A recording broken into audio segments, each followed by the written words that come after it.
Translation. Chanting the holy name in ecstasy causes me to dance, laugh and cry. When my spiritual master heard all this, he smiled and then began to speak. Purport by His Divine Grace, A.C. Bhaktivedanta Swami Prabhupada. Shri Prabhupada Ki Jai. When a disciple very perfectly makes progress in spiritual life, this gladdens the spiritual master, who then also smiles in ecstasy, thinking how successful my disciple has become. He feels so glad that he smiles and enjoys the progress of the disciples. Just as a smiling parent enjoys the activities of a child who is trying to stand up or crawl perfectly.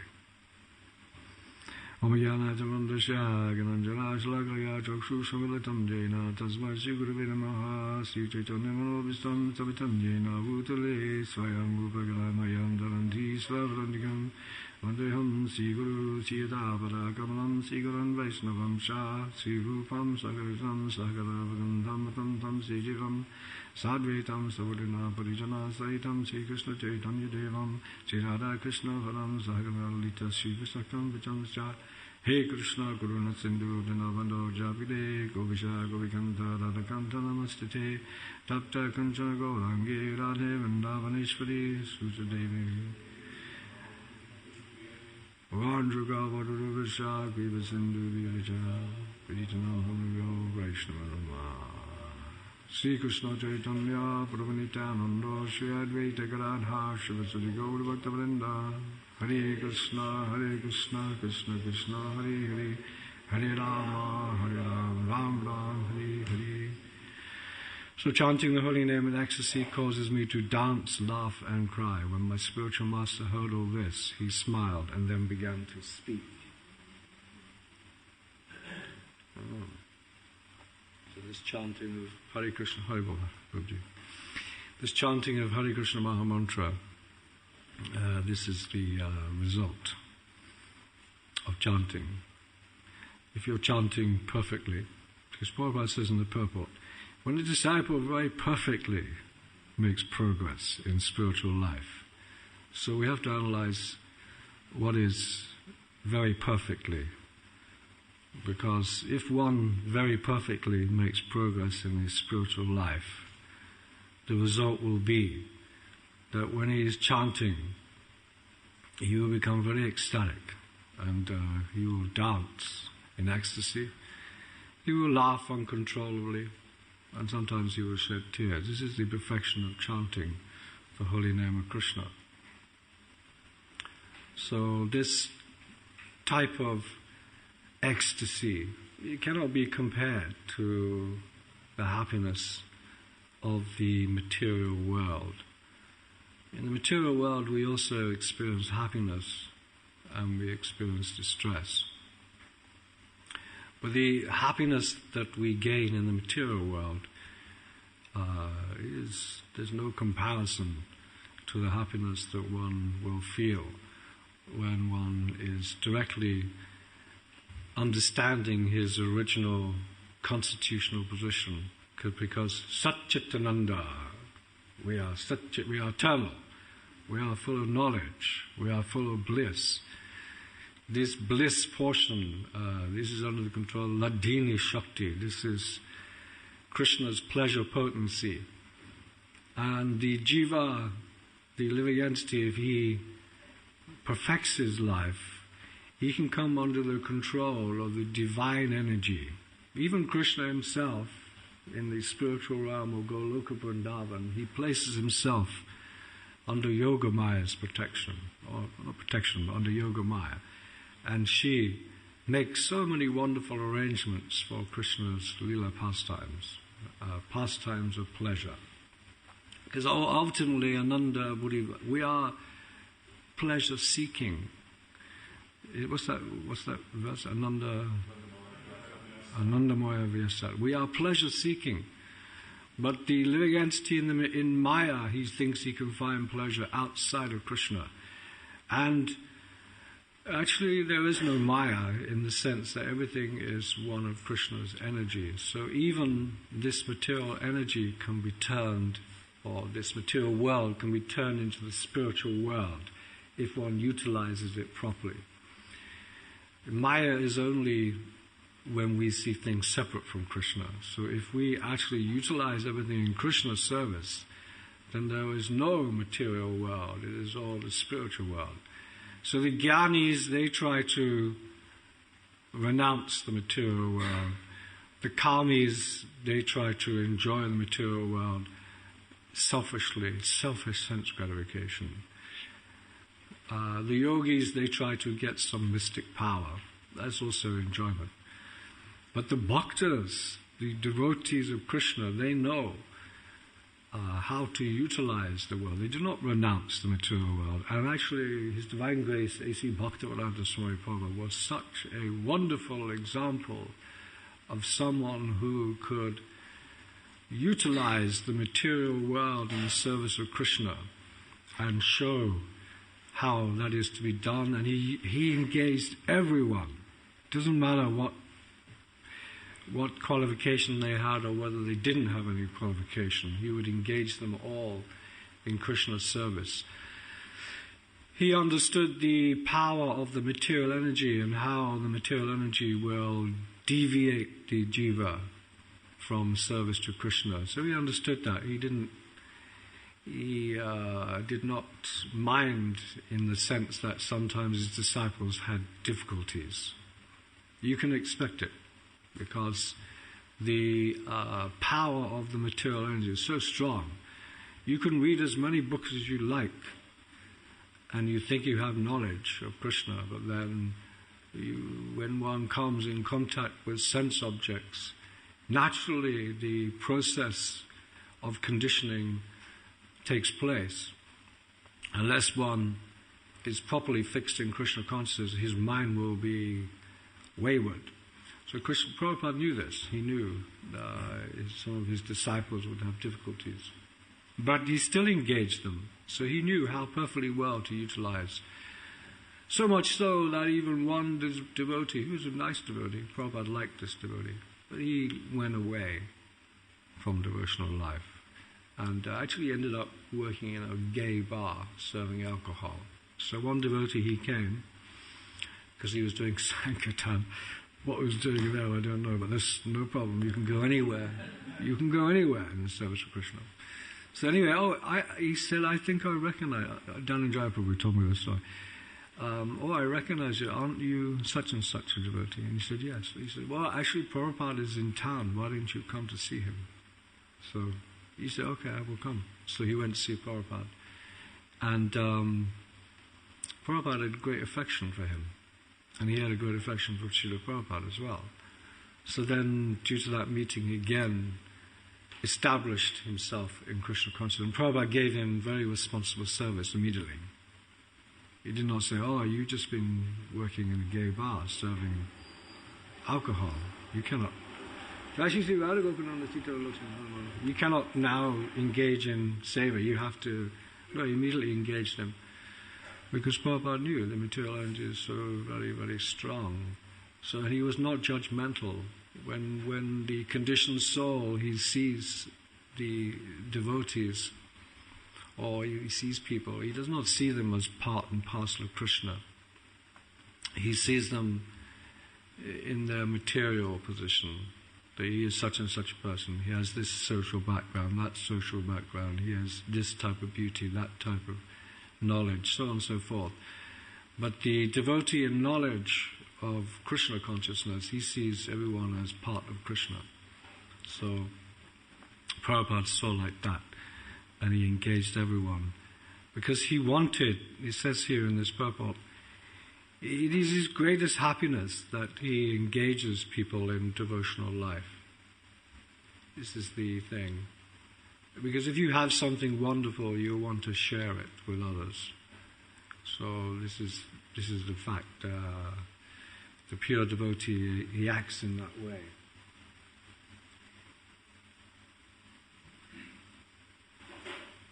This is Krishna consciousness.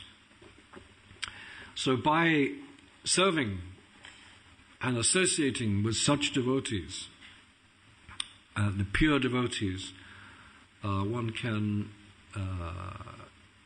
develop a liking for hearing and chanting about Krishna and become detached from this material world, because we have to at least intellectually understand or philosophically understand that there is another existence other than this material body and our karmic position. We have to be very convinced of this, and that to thoroughly and perfectly come to the platform of our original spiritual consciousness, we have to constantly hear and chant about Krishna's life and his activities, because when Krishna came to the material world 5,000 years ago, he came to display his lila pastimes. And he came to display his lila pastimes. Why? Because he wanted to attract us to enter into them pastimes. And even religious people, he came to attract religious people as well.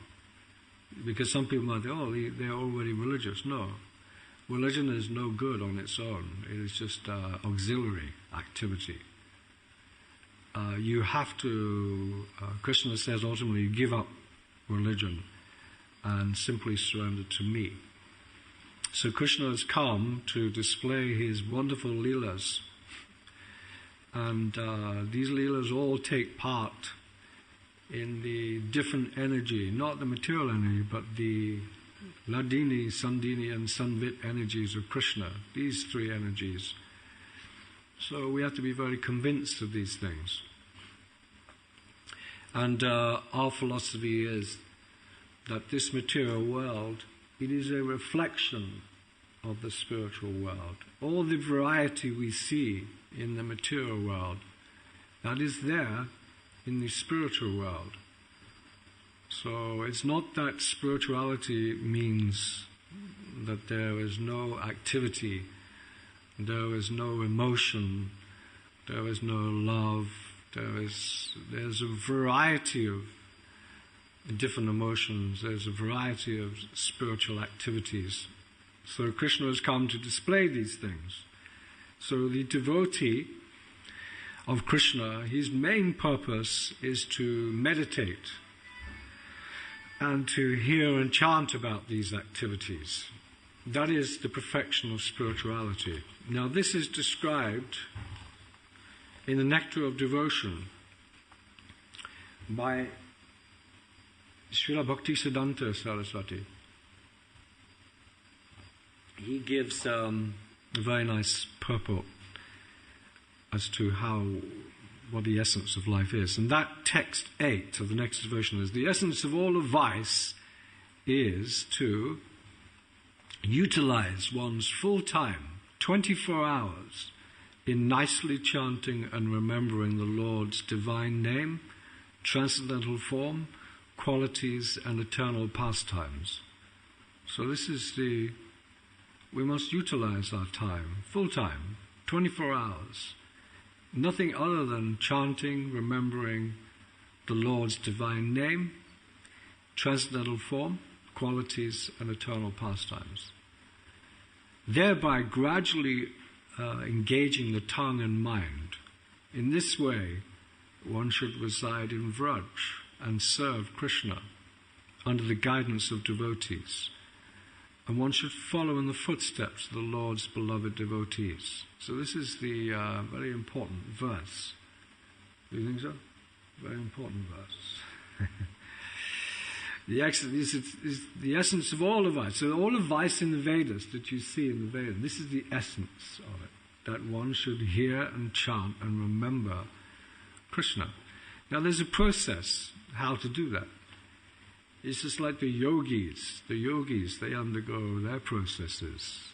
or the athlete. Let's take the athletes, it's all in the mind. You ask any sportsman, he'll say it's all in the mind.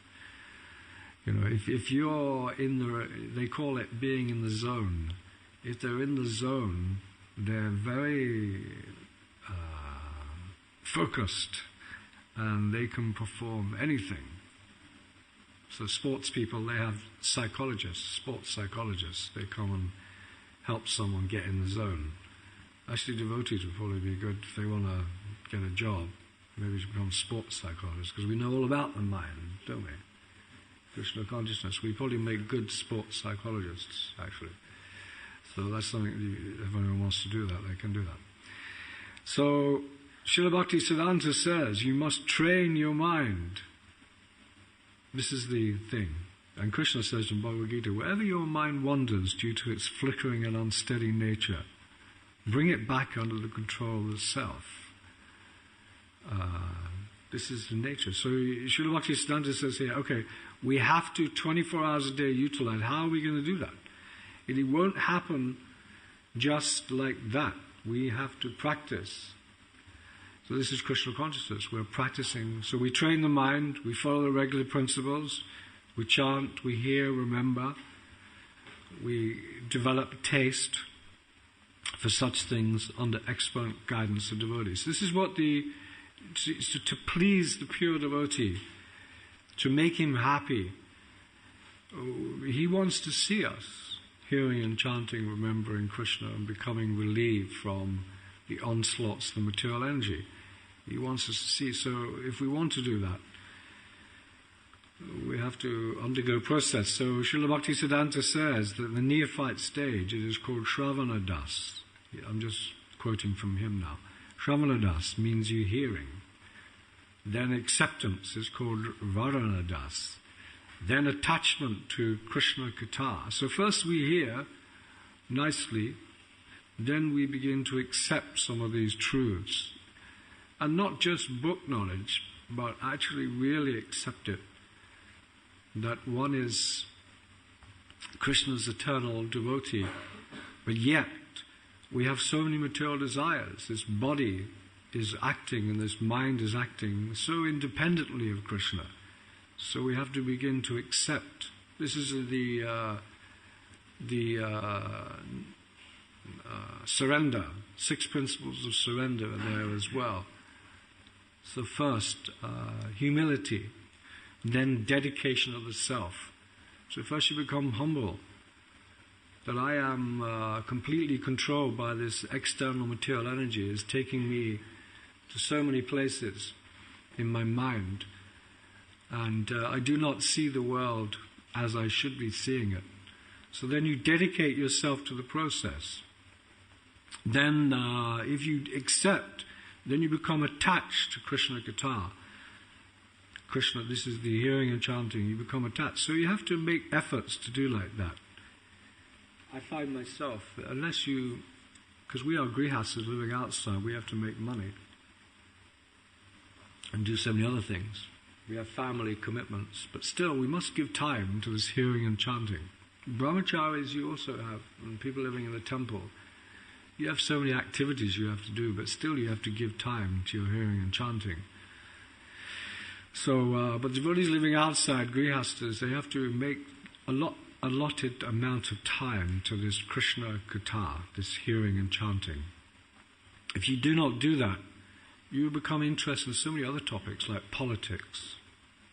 You become very much interested in politics or other topics like religion or science, or you will not be able to become absorbed in Krishna Katha. So you have to practice this.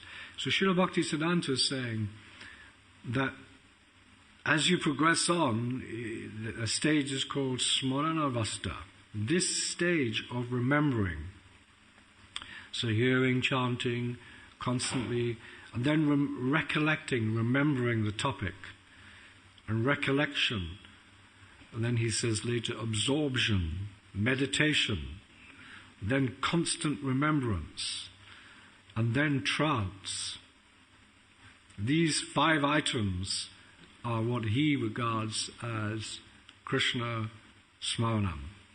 So recollection, absorption, meditation, constant remembrance, trance. At first he says the remembrance is interrupted. But later, as you practice the art, it becomes uninterrupted. So this is, you can see, I look at these things and think, well, I have so much work to do in my subtle body. Because my subtle body does not work in such a way that it is uninterrupted remembrance of Krishna. I don't know about your bodies, maybe your minds are better than mine. But so when remembrance is uninterrupted, it is concentrated, and it is called, Srila Bhaktisiddhanta says, it's called meditation. So this is what we have to do. We have to constantly remember, come to these points of concentrated. Then it is called anushmriti. By uninterrupted and unceasing anushmriti, one enters into samadhi. So this is the whole process of Krishna consciousness. Going all the way down to samadhi, which is a spiritual trance.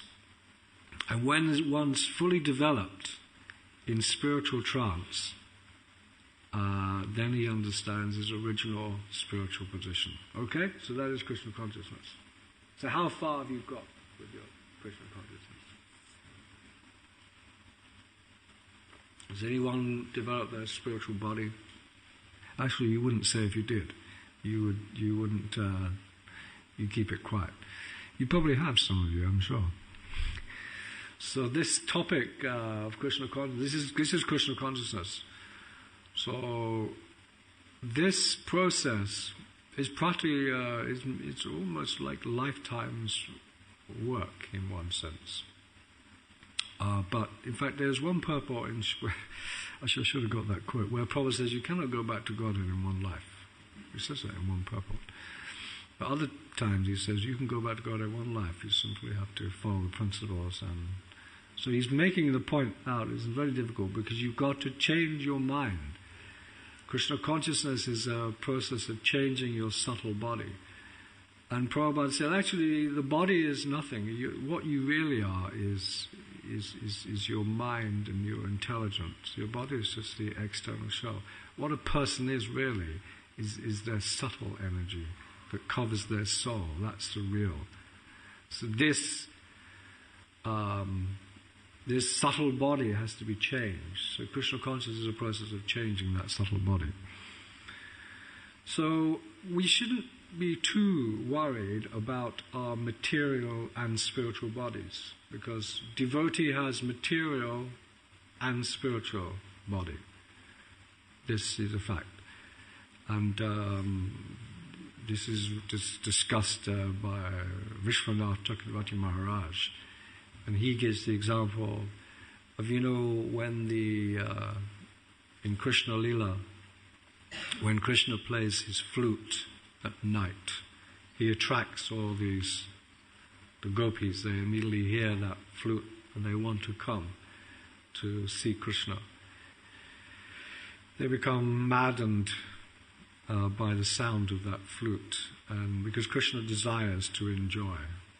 Although Krishna is the supreme enjoyer and is fully self-satisfied, still he wants to increase his ecstasy. Therefore, when the conditions are right, when the moon is rising, at that time Krishna thinks, I shall now enjoy Rasalila. I shall now perform my Rasalila dance. And therefore he plays on his flute.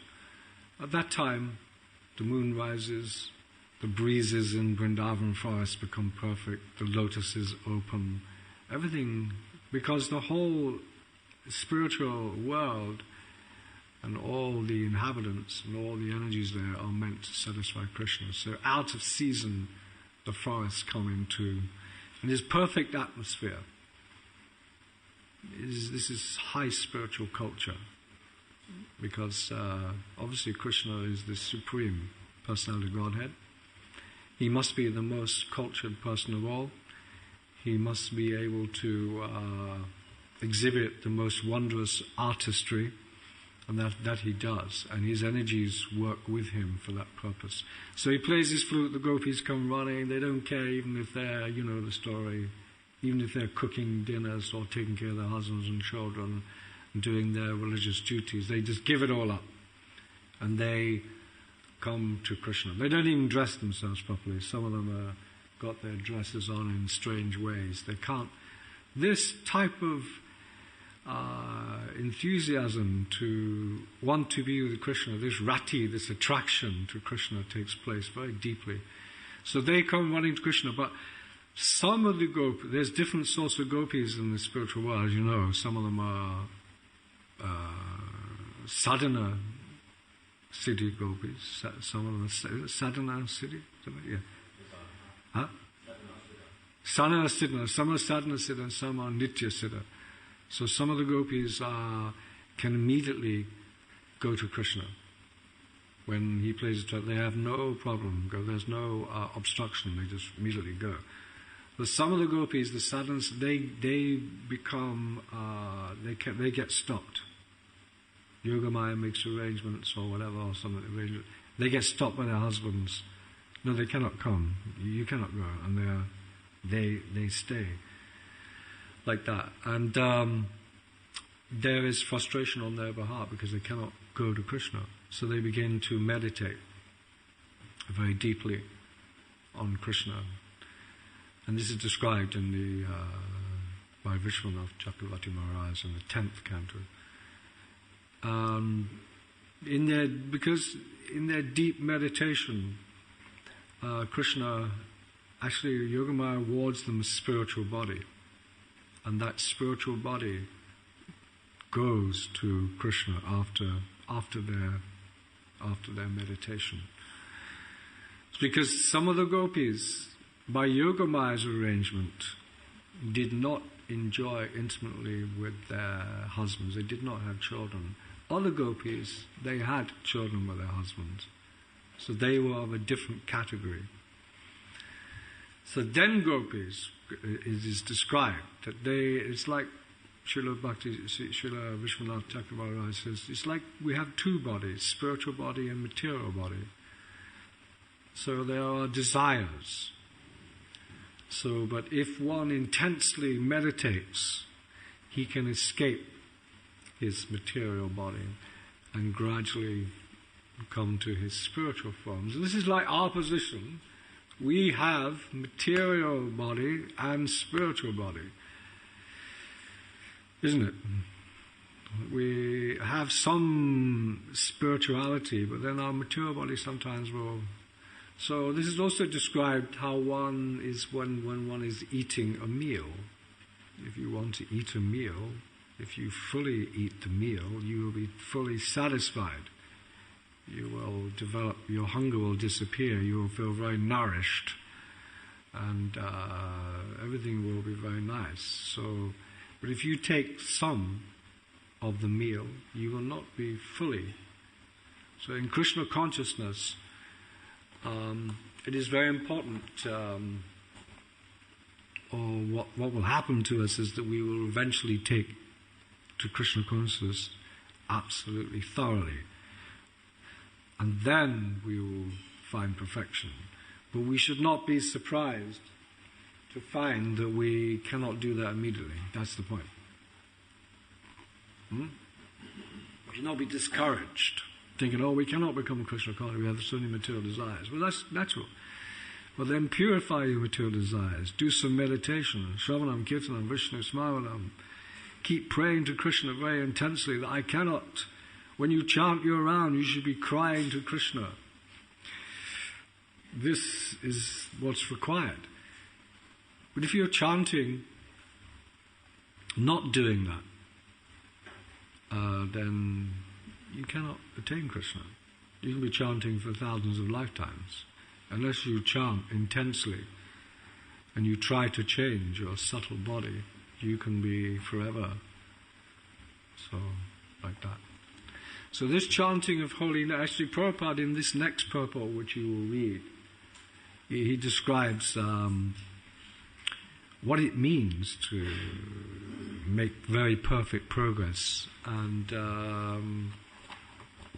that we can understand through chanting the holy name without offense. We should chant the holy name without offense. So we should understand what is the offenses of chanting the holy name. So this is what we have to do. We have to be very careful when we chant. Then we'll chant purely.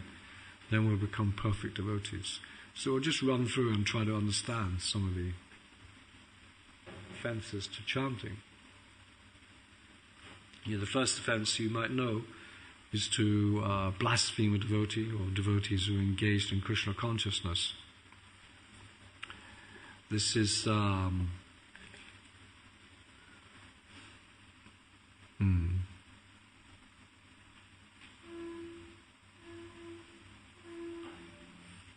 yeah. So one should not blaspheme the devotees, or one should also, not just all devotees. One should not think, oh, this devotee is a younger devotee, I shall think of him in a lesser way. That is also not good. One should be very careful when he's dealing with devotees, especially those who completely surrendered their lives.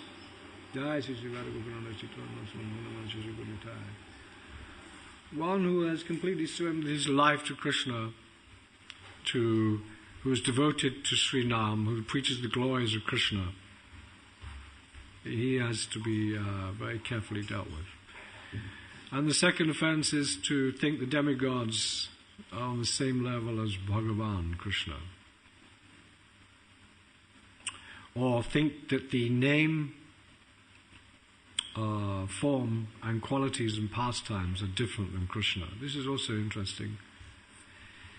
That nama and nami. That to think that the name of Krishna is not is different than Krishna, or his qualities or his pastimes. If you think like that, you're committing nama parad. And it may be that we might be thinking Hare Krishna, Krishna Krishna, Hare. We don't really take full shout of the name, understanding the full potency that Sri Krishna is there in his name. All the resonance of Vrindavan are there, because wherever Krishna is, there is Vrindavan, there is all his associates. So we should not think that chanting the holy name is different or something less than perhaps going to see Krishna in the deity form or reading the Bhagavatam. So Krishna is there in his name. So to think the demigods or thinking that the name, form and qualities and pastimes are different than Krishna, this is an offense. And then the third offense, to disobey the order of the Guru, thinking him. One should not think the Guru as an ordinary mortal being. It is a very severe offense. This is another thing we have to understand. How the Guru, what is Guru Tattva? Who is the Guru? He is not an ordinary person. We should never consider he has a material body or he's acting in the material world like we're acting. Because sometimes when you see someone, their external features, you might think of him in that way. But this is an offense. One should see him as how? Krishna says, one should know the Acharya as myself and never disrespect him in any way. One should not envy him, thinking him an ordinary man. And one should develop unalloyed love for the Guru similarly as you do for Krishna. So this is you have to understand Guru Tattva, understand who is Guru, what is his real position. One should not look at him in a material way, thinking he looks like this, he speaks like this, he appears to have this fault or that fault. He is actually the intimate servant of Krishna, and he has developed his spiritual form. This is how we have to see Guru. Like that. Internally, his internal activities are intimately connected with Krishna. He is not under the control of the modes of nature like we are. He is completely free. That's how. If we think of Guru like that, then that is. So if we do not commit the offense of blasphemy, if we do not commit the offense of thinking that Krishna's name is none different than his personality and his form and qualities, if we understand the Guru to be non-different or spiritual being, fully perfected spiritual personality, then we can chant the holy name perfectly. And we should not blaspheme the Vedic literatures. Or all Vedas and Upanishads proclaim the glories of Sri Nam. Now some people may give more importance to other instructions of the Vedas and neglect the instructions and the glories of Sri Nam. Because there's lots of quotes about the potency of the holy name. You know, if you chant the holy name, then millions of sins are. We must not doubt these things, thinking them the exaggerations. So we shouldn't interpret the holy name either. This is another offense. So, like I say, some people may think that there's an exaggeration. But many evidences are given. The verse Nama Chintamani Krishnas Chaitanya Vas Vigraha Punya Sudha Nityanurta Manatmanamano. The Krishna's name is like touchstone. Chintamani Ras Vigraha. All the mellows of devotion are contained within the name. So we should not doubt. And the next offense is to think the names are an exaggeration. The Maya, it says, Srila Bhaktivinoda Thakur, he says that the Mayavadis and Karmis, they think that the sages have exaggerated that the holy name is a person. They think like that.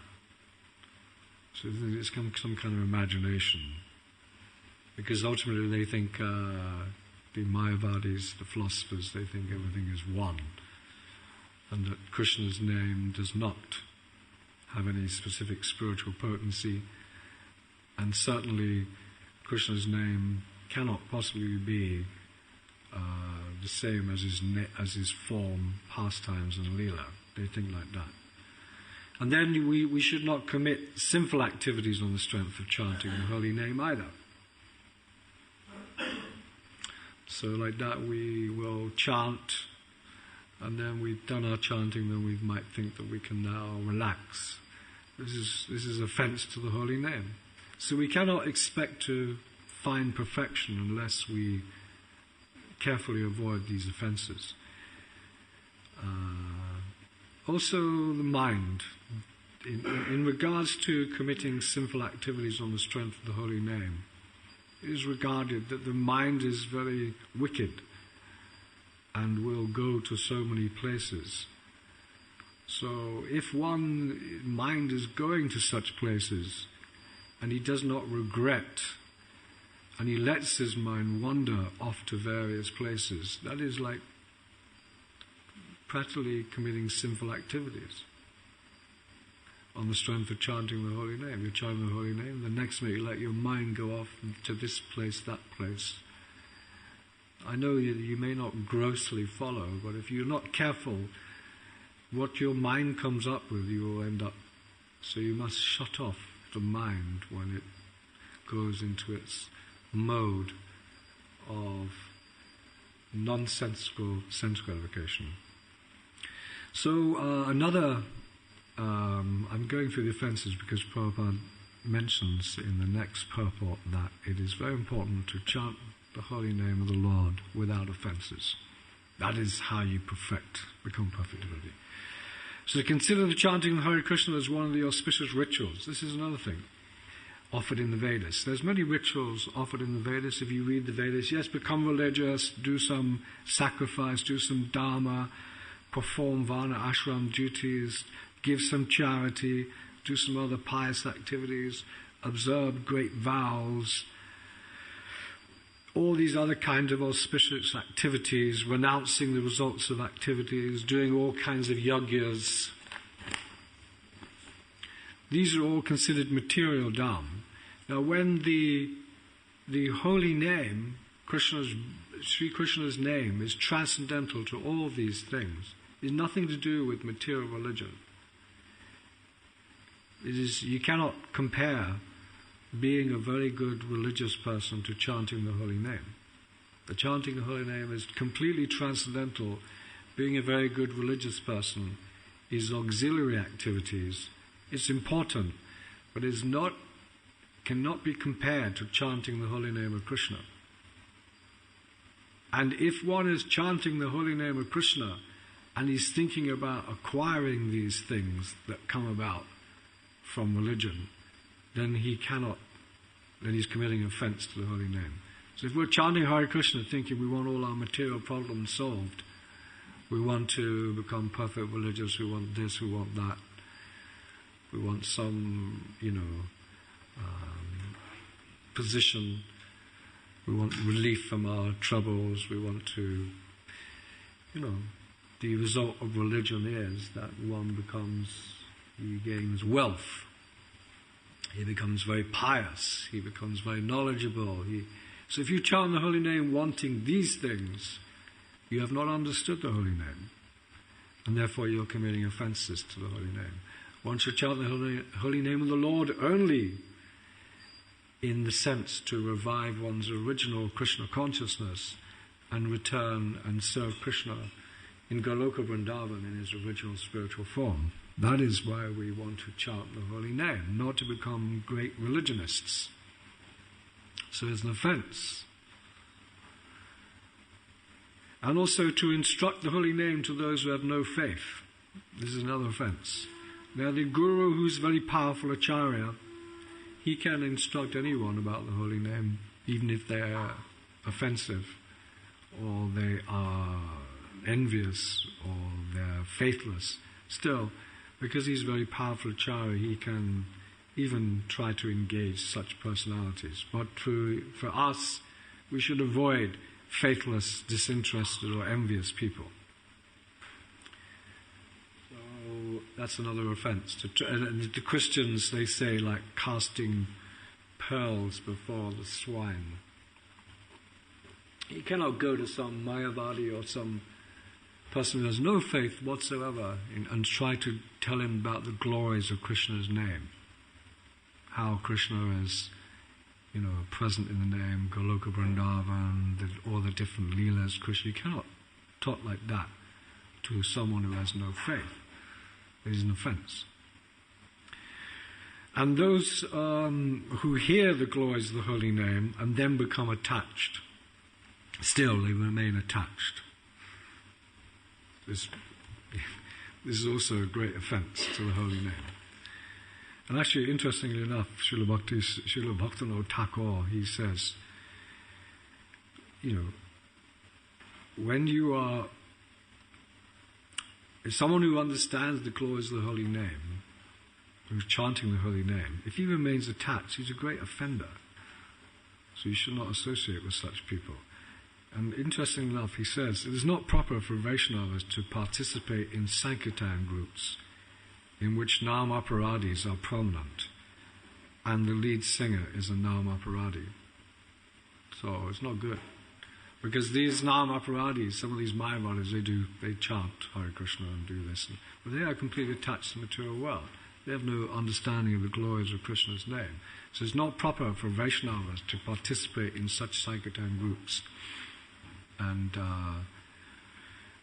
it is an offense to the holy name, because they are attached. They're hearing the holy name, but they remain attached and do not fully take up Krishna consciousness or have faith in it.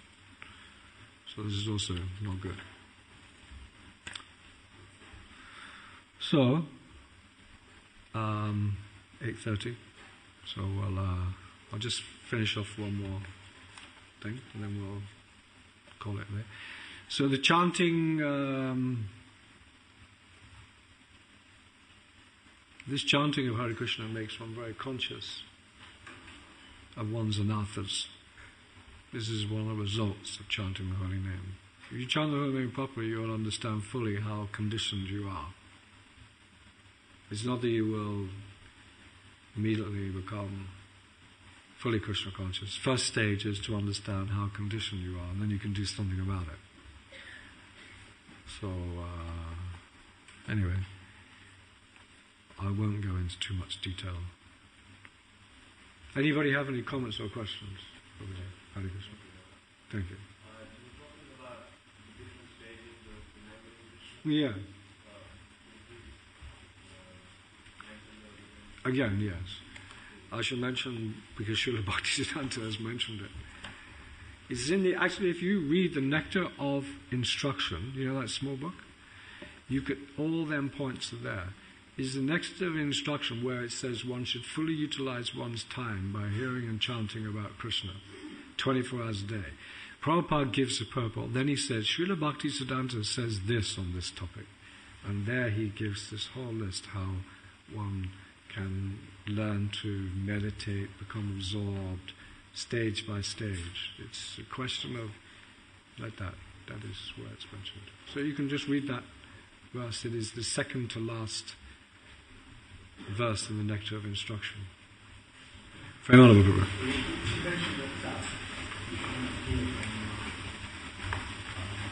My bodies.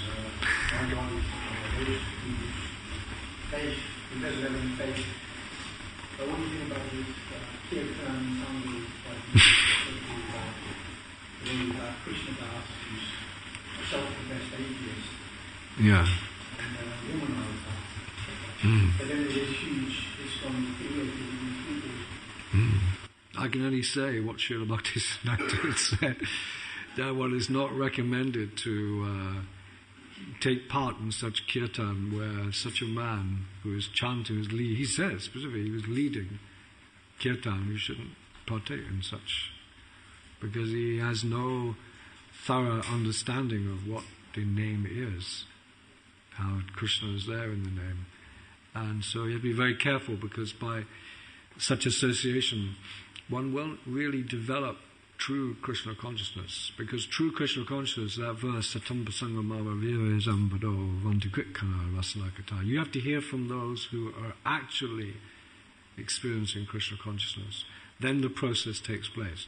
Anyone who hears from such persons who are not so advanced in their spiritual life, they will not make such good advancement, and it's detrimental. It could be dangerous. Chaitanya Mahaprabhu has said, be very careful to associate, because it's a very subtle thing, spiritual life, actually. Spiritual life is a very subtle thing. To properly get that mind under proper control, in the right mood of devotion, it is a very subtle thing. You have to have the association of persons. If you're associating with people who are deviating, or are puffed up, who are envious of Krishna, it may not be so obvious always. Like in Krishna's lila, sometimes the cow, there was that demon, he came dressed up as a horse, wasn't it? Horse demon? He came in amongst the... Calf. Was he a calf? Yeah. He appeared like one of Krishna's... And also... what's her name? The witch Putana. Putana came, first of all, a very beautiful woman coming amongst us. And even the Mother Yashoda and all the residents, such a nice lady, come on, and you can hold baby Krishna, so this is where to be very careful. So, yeah, I'd say that one should be very careful and do such activities under the guidance of expert devotees. The excuse they use, something's got to happen, at least he's attracting people to talk. That's the argument they use. Yeah. Yeah, but they might be attracting someone to chant, but what quality of chanting there will be, it will not be the same. Therefore, it is better to chant with someone who is pure devotee. That's always recommended in all our scriptures. One should not chant partake in such kirtans unless one only has pure devotees there. Definition of pure devotees, he's following the four regular principles, he's chanting 16 rounds a day, Raj Prabhupada's. Like anyone can chant Hare Krishna. Sometimes we might fly this one over to do kirtan, that one over to do kirtan, but actually anyone can chant Hare Krishna. It is not even supposed to be a great musical performance. It's nice if it is, But purity is the most important thing. Anyone locally, they can chant Hare Krishna. Of course, if someone's very good at kirtan, let them chant, because they know how to lead good kirtan. That is always there. But ultimately, anyone can sit down and do some kirtan like that.